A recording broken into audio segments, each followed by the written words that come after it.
I can guarantee you that the script that is configured to log something as breadcrumbs is going to log something always, except if there is an outage or something like that. I can guarantee you that there is a much higher chance that a human will forget to log. It's a fact. We don't always repeat exactly the same steps. This is DevOps Paradox, episode number 95. Should everything be automated? Welcome to DevOps Paradox. This is a podcast about random stuff in which we, Darren and Victor, pretend we know what we're talking about. Most of the time, we mask our ignorance by putting the word DevOps everywhere we can and mix it with random buzzwords like Kubernetes, serverless, CI/CD, team productivity, islands of happiness, and other fancy expressions that make us sound like we know what we're doing. Occasionally, we invite guests who do know something, but we do not do that often since they might make us look incompetent. The truth is out there, and there is no way we are going to find it. P.S. It's Darren reading this text and feeling embarrassed that Victor made me do it. Here are your hosts, Darren Pope and Victor Farsick. Last week we were talking about text versus video and how you might be learning and how much we love working on producing books through LeanPub because that's all automated. That's great. It's easy to do. It's all through Git. We love consuming video, but we hate the production side of it because we have to sit in front of Final Cut Pro or whatever tool that we're using that day is.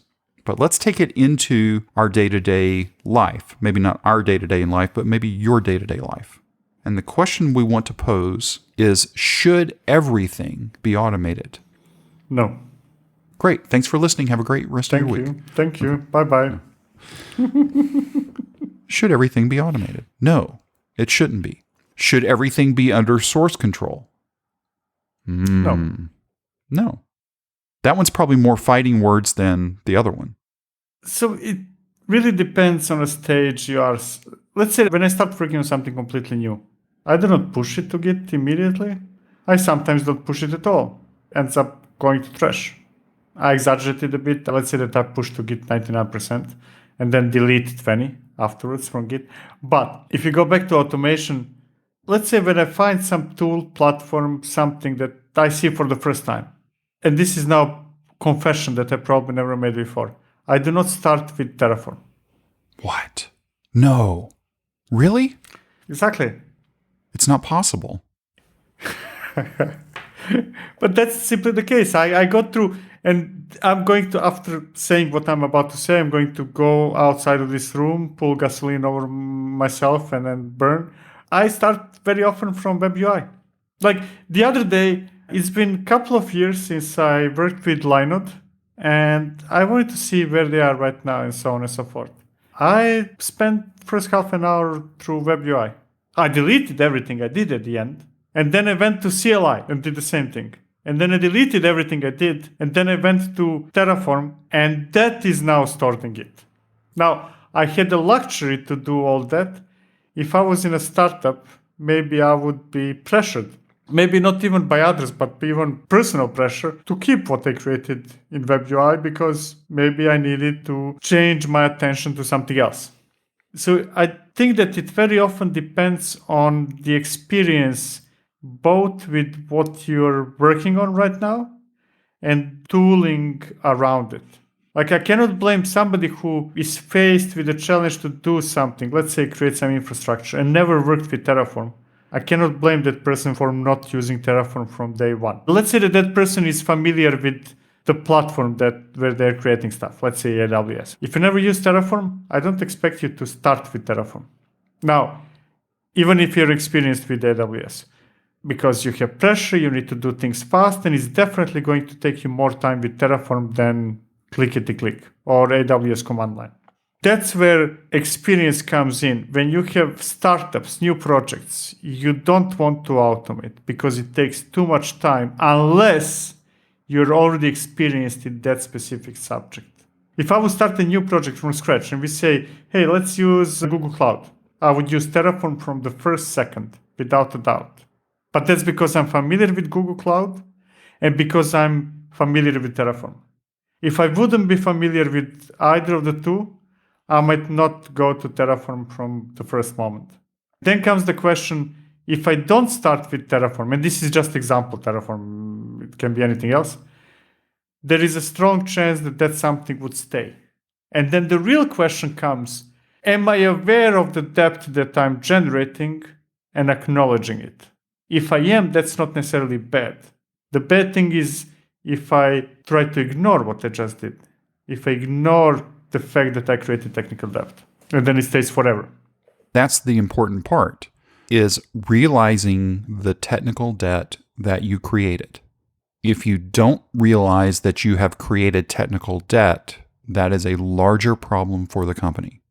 Because that is one of those cases, as we've talked about in a couple of episodes ago, to where you leave the company and you're the only one that knew that that was set up there. And oh, by the way, that wasn't a direct bill. That was a credit card that was on that account. And it was your credit card because you were expensing the charges, and you cancel that, then the company stops working. That's technical debt. But in automating, we're talking primarily about infrastructure at this point. Let's say we have all of our infrastructure automated. That was a non-negotiable. Let's talk about automating our application management, or the SDLC. Let's use the real acronym for that. What is our software development lifecycle? Is that what it stands for? I know the acronyms. I don't know the words behind the acronyms. Yeah, software development lifecycle. Yes. Should that be automated? Should, definitely. This time you didn't say always or all like before. Should the SDLC be automated? Yes. Yes. Always not, but... So why would you not want to automate your SDLC? Same argument? You're just starting? Yeah, you're just starting. I think that applies to almost everything. The same thing, like if I change the subject and say, even go to the very beginning of SDLC. There is no SDLC until there is S. You're not going to start writing production level code from the first second. You're most likely going to end up with your first function class, whatever, that has 100 lines of code or 200, which is unacceptable. You know that for testing reasons, it should be split into smaller pieces that are more encapsulated. But you're not going to start like that because you just want to prove it to yourself that something works, and then you go as fast as possible because those things take more time. And that time is easily shorter on a long run. We know that writing tests takes more time than not writing tests, but on a long run, looking at a month time frame or longer is definitely shorter with tests than without, because then you start running into problems that take more time to resolve without testing. But still, you're not going to write tests first day of a new project, most likely. Some people are very proficient. Some people are and you're going to write it. Same thing like what I said before. Like if from day one, I would write Terraform for my GKE cluster because I'm proficient with it. But most people are not proficient, and almost nobody is proficient with everything. And there are many moving pieces. There are production level code you might be writing, but not writing tests. Tests, you might be writing tests from the first moment, but you're not writing SDLC. You're not going to build with CI/CD tool first day, most likely. Now, somebody who lives and breathes that CI/CD tool is going to do it from the first day. But then he's not going to do something else from the first day. There is always, every project at the very beginning generates technical debt from the very start. Hopefully, you generate more technical debt first week than ever after of that application or system or whatever it is. And that's okay. What is not okay is when I said you have a couple of hundreds of lines of that first function. Now, if you end up then a month later having 10,000 lines of that first function, then you're doing something terribly wrong. Then there is no excuse. Or you're already couple of weeks in development and you don't have automated pipeline that builds and runs your tests, you're still running it locally. After a while, there are no excuses anymore. You're saying after a while, I would say based on the environment that you are working in, even day one could be bad. Because if you're in a large enterprise organization and you are not in the research and development arm, you're actually in an operational type arm. You're now on a team that's producing a new service that's going to be consumed by another team. Hopefully, you already have provided to you by that organization an easy button that gives you all of the things that you need. The corporate standard is we use Spring Boot for all of our services. Okay, great. So what should happen is, since you're using Spring Boot, oh, by the way, it's a specific version of Spring Boot that has been approved by the company to use. So there's an easy button. You give it a name. Maybe you give it how many environments that you need. Do you need dev stage prod or do you need dev stage load testing prod? You get 2 choices. That's it. You give it a name, you figure out an environment count, and you press go. And you go get a coffee, you go for a walk, you come back and everything is already up. So you clone the repository, you make a change, and when it makes that commit, everything goes out to that lowest dev environment. And is it working or not? If you're working in a large company and you do not have that from day 0, again, if you are not in a research and development part of the organization, that's a little bit different. That always has to be different. But if you're in a commoditized part of the organization and you don't have that easy button, your organization is making a very poor decision and creating risk by introducing technical debt that shouldn't be there anymore. We can rephrase maybe that it should be short while you're experimenting and not doing stuff. And whatever the short means, it means shorter than the time it needs to get to production. Explain that a little bit more. In your example, if you're going to deploy that something to production the first day, then from the first day it needs to follow all the guidelines, everything, all the best practices. Now, if it's going to reach production for the first time a month from now, then hey, first couple of days of finding your way is okay, assuming that there is no easy button. So you need to have a good reason not to do stuff. If I say, hey, I want to try this out, and it will take me triple the time if I spin up CI/CD and this and that, it's okay. I know that I will have to do it. But if there is an easy button, then there is no excuse. Why would I do it worse than better for the same amount of time? Then there is absolutely no excuse. And in larger companies, you have those. You have an easy button. Now we can argue how easy the button is and how good is the result of easy button. For this discussion, let's assume that easy button is easy and that the result of easy button is what you really need. The argument that I do see from people that have an easy button and do not want to use it is because, well, the easy button doesn't do what I want. Look, you're working for the company. There is no I in company. They've already laid out what they expect. You don't like it, you can leave. Was that harsh? No, I was about to criticize what you're saying until you said the last sentence. If you don't like it, you leave. Then I agree. I've seen many easy buttons that are not easy. And I've seen many buttons where if I change the word I to V, as if this team, this project, I've seen many easy buttons that simply do not provide what the project needs. And that's okay because they're probably doing something different that falls outside of the scope of the easy button. Yeah, then it's not easy anymore. Right. But in my head, and I probably did not communicate it well enough, is we are writing a new microservice that is going to be just like the other 50 that we have. And I don't want to use the easy button because I'm special, because I want to work on Saturdays and nobody else wants to work on Saturdays, whatever the thing is. That's not okay. You need to suck it up, Buttercup, and do what the other 50 are doing. And if you don't like it, again, you can leave. But there is one problem with easy button, one big problem in my head. And that is that sometimes, or often, depending on how you want to define it, those easy buttons might actually stop any improvements from happening ever again. And that's problematic. Let's say that there is an easy button that deploys to mainframe. And there are buttons like that. Now you're starting a new project. You might want to deploy to VMs. You might want to deploy to Kubernetes. And easy button might be problematic from that aspect. But that's why I said I was about to interrupt you, but then you said, then you can leave. Then if you see the easy button that only deploys to mainframe, and there are good reasons not to use mainframe, then you leave. Let's stay there for a second. If you have an easy button and it's not being updated at all, that means the backside of that easy button, which means provisioning a Git repository or a subversion repo or whatever it is that your company is using, it's provisioning a space in the ticketing system, whatever that might be.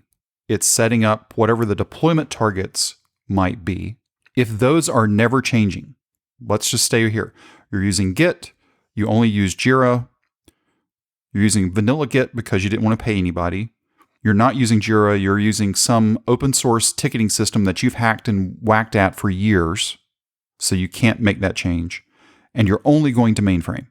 The chances of that easy button changing are near zero because your company is so behind the times they couldn't make a change. It would be too risky to the business. Exactly. It's business driven. It is not technology driven. But if your business is forward looking and that easy button is not being updated as time moves along, then that is a huge problem. Let's put it this way, that if there is a person in a company or two or maybe three that do not want to use easy button and everybody else is using willingly easy button, there's something wrong with that person or two. Now, if there is a significant percentage of people who are trying to avoid to use the easy button, then there is a problem with the easy button. Then it's not doing what it's supposed to do. It's not doing what it's supposed to do. I would agree with that. I don't know that there's a problem, but it's not doing what it needs because those two aren't equivalent. Yeah, it's not the problem that you're having a easy button. It's a problem what the easy button does. Because realistically, I think that most of us are happy to avoid doing extra work. So if I choose not to use easy button, and I'm not the only one choosing that, but let's say there are many of us choosing not to use easy button. An easy button is supposed to simplify our lives because that's the goal. Then it's not really simplifying it because I really have no desire. There is no way that I will rather write Terraform than execute button that will already create my cluster for me. There is no way that I will spend my time doing that unless there's something wrong with me, which happens every once in a while. But if there's many of us choosing, let's say, to create our own infrastructure instead of clicking a button, that's smelly to me. Very, very smelly. Okay, so that was the front side. We're the left-hand side of the SDLC. Let's get to the right hand of the SDLC. Should everything be automated in the runtime environments? Whether that's actually production or any of the lower environments. Should the provisioning of those things always be automated? On which side you said left? No, basically we've got all the code. All the code's done. It's packaged. It's all ready to go. Now we're talking about the actual runtime environments. Should the provisioning, the maintenance, all of that be automated? There is even more needs for that to be automated than the left-hand side, I believe. And the reason is that I believe that front and center are developers in a software company or part of the company doing software. Doesn't have to be software company. All the other roles are equally important, but they are facilitating providing services to developers. Developers are customers of other software-related groups in a company. Everybody needs to have a customer. So if I'm, let's say, on the right side and I'm in charge of deployments, I'm providing a service to the developer. Otherwise, I'm not sure who my customer is. If I'm providing service to a developer, I have even more needs to automate it because I'm providing a service. I'm not renting my hours to the developer. I'm giving him means to deploy his stuff to production. And now I know that that's not the case in 80% or 90% of the companies, but that's how it should be. Developer develops software and wants that software to be running in production. He cannot do it directly because he has no knowledge, experience, authority, whatever. So others need to create a service that will allow him or her to do that. And that service requires high level of automation, otherwise it wouldn't be a service. Let's say the right side of me as Victor is AWS. Would you agree with that? They are on my right side. And I don't think that when I request VMs, I don't think that it goes to some ticketing system and then there's somebody who creates a VM for me. It wouldn't work. AWS is the right side of all the developers using AWS. Maybe there is something in between developers and AWS. Maybe there is one or two or three departments in between, but still the logic is the same. AWS is on the right side. But what we see, going back to your 80-90% statement a moment ago, is people open up a ticket to get a VM. That ticket actually isn't the ticket that gets the VM created, that's the ticket that then allows another ticket to be created with a service provider to create the VM. But even yet, that ticket isn't the ticket that gets the thing created. That's the ticket that actually gets the ticket created to the part of the company that is going to create the VM. So 3 tickets are created to create a VM because process. Where in reality, if that were automated, as it should be, you could still have the automation create all 3 tickets for you. This is why an ITSM tool like ServiceNow, like Remedy, like whatever, exist. It's like, well, we need proof that they happened. Well, great. I can guarantee you that, and I'm going to use the word broadly, a script doing something for you and leaving behind breadcrumbs of what it did is going to be better than any number of humans that can possibly do it. I can guarantee you that the script that is configured to log something as breadcrumbs is going to log something always, except if there is an outage or something like that. I can guarantee you that there is a much higher chance that a human will forget to log. It's a fact. We don't always repeat exactly the same steps. I think it goes beyond fact and it's truth, because fact isn't always truth. Okay, I'm not sure, but let's say it doesn't happen always. It's interesting that you brought up the left-hand side of the SDLC. It would be great to have it automated, but you can sort of get by with parts of it not being automated, depending on your organization. But regardless the size of the organization on the right-hand side, once you've figured out what it is that you're doing, really needs to be automated. Again, if you're not part of R&D, research and development, and you're purely operational, that better be automated. So one thing is how you get somewhere, and the other thing is what is the output of that something. So developers manually create, write code, whatever, but for their users, the usage of their outcomes is full automation, right? When you go to Amazon to shop for something, you don't call them by phone and then somebody responds. Shopping cart is fully automated. That's a result of writing code in a way. It runs, it's fully automated. Our customers get fully automated solution. And everybody's customers should get fully automated solution. That means that if developer is your customer, you have to give him the same level of attention as when the customer is the end user for a developer. So in these last couple of minutes, if nothing is automated today, and everything that we've talked about today, if nothing has been automated, where should you begin your automation steps? Where you can? There is no answer to that because it really depends on everybody's work. If I'm a developer, I would start writing automated tests. If I'm in charge of deployments, I would start writing, Kubernetes manifests. If I'm in charge of infrastructure, I would start writing. But actually, there is one answer. The good start is to write code. And what that code will do depends on the domain and the problem you're trying to solve. Everything is code. And that's it. Should everything be automated? Maybe. We initially said no, but should everything be automated? The answer is long-term yes, but it depends on where you're at in the organization. Yeah, I'm intentionally saying no to word everything simply because, let's say, I'm going to click myself to merge a pull request. So it's not literally everything, but it should be very close to it. Maybe actually the better question would be, instead of should almost everything be automated, should almost everything be written as code? That's the real question. Automation is easy, very easy. I can automate anything you want as long as there is code that will execute all of that. Automation is basically stitching different pieces of code together.